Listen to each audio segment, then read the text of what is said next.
Halo, selamat datang kembali. Hari ini kita punya sesuatu yang seru banget nih. Kita akan coba bongkar isi laporan keuangan tahunan Maybank Indonesia. Tenang aja, kita bakal ubah semua angka-angka yang kelihatannya rumit ini jadi cerita yang gampang kita pahami. Oke, langsung aja kita mulai ya. Coba deh bayangin, ini tuh bukan sekedar dokumen tebal penuh angka. Anggap aja ini rapor keuangan raksasa, sebuah cerita detektif yang mengungkap kemana aja uang triliunan itu pergi, dari mana asalnya, dan gimana cara bank sebesar Maybank mengelolanya. Penasaran kan? Yuk kita ungkap bareng-bareng. Oke, pertanyaan pertama dan paling mendasar. Sebetulnya, apa aja sih yang dimiliki oleh bank ini? Dan dari semua itu, mana aset yang paling penting? Mari kita lihat gambaran besarnya dulu.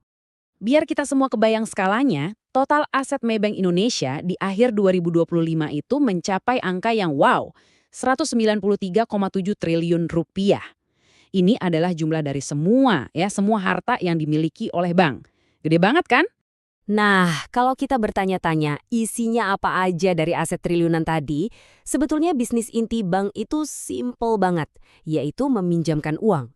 Jadi nggak aneh kalau sebagian besar asetnya itu ya uang yang lagi disekolahkan atau dipinjamkan ke nasabah, baik itu perorangan maupun perusahaan. Inilah jantung operasinya. Dan lihat deh diagram ini, keren banget visualisasinya. Lingkaran ini nunjukin kalau dari total aset tadi, bagian yang paling gede, yang warnanya lebih menonjol, itu senilai 116,3 triliun rupiah adalah kredit atau pinjaman. Itu sekitar 60%. Ini benar-benar menegaskan kalau bisnis utama mereka ya menyalurkan pinjaman. Oke, itu kan potret di tahun 2025. Nah, ceritanya jadi makin seru kalau kita bandingkan dengan tahun sebelumnya.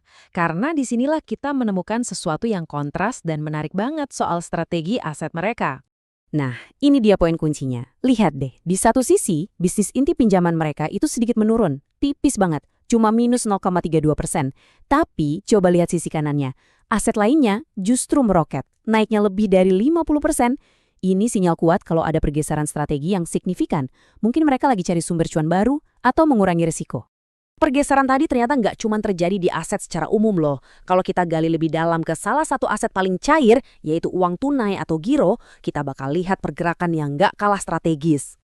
Grafik batang ini menjelaskannya dengan sangat gamblang. Perhatiin deh. Dana giro yang mereka simpan di Bank Sentral, yaitu Bank Indonesia, turunnya lumayan. Tapi di saat yang sama, dana yang ditempatkan di bank-bank komersial lain justru naik. Ini bukan kebetulan. Ini tuh semacam manuver likuiditas yang sengaja dilakukan, bisa jadi buat ngejar bunga yang lebih oke, atau biar transaksi antar bank lebih gampang. Cerdas lah. Satu hal yang penting buat kita ingat, Maybank Indonesia itu bukan pemain tunggal. Mereka ini sebuah grup besar. Artinya, mereka punya anak-anak perusahaan yang juga punya peran penting dalam total aset yang kita lihat tadi.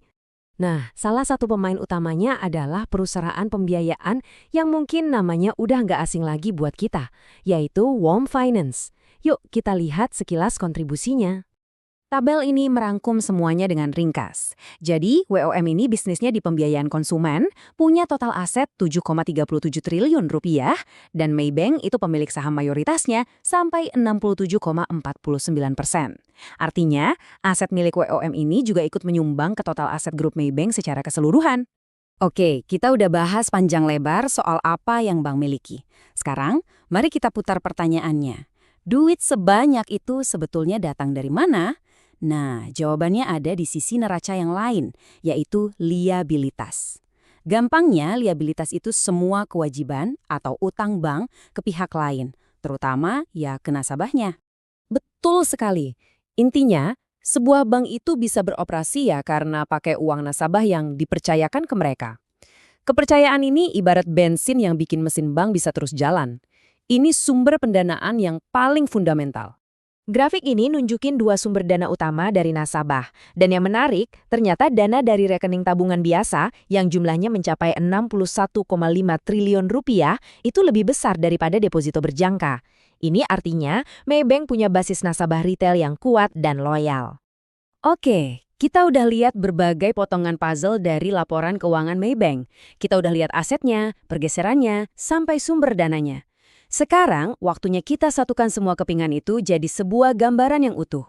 Jadi, kalau kita rangkum ceritanya begini. Pertama, bisnis utama Maybank itu tetap pinjaman, nggak goyah. Kedua, mereka pinter banget melakukan diversifikasi saat pinjaman sedikit melambat, aset lain justru digenjot. Ketiga, mereka juga sangat strategis dalam mengelola kas mereka. Dan yang terakhir, kekuatan utama mereka itu ada di dana tabungan para nasabahnya. Nah, semua data ini kan cerita tentang apa yang sudah terjadi. Tapi, ini juga memicu pertanyaan besar tentang masa depan.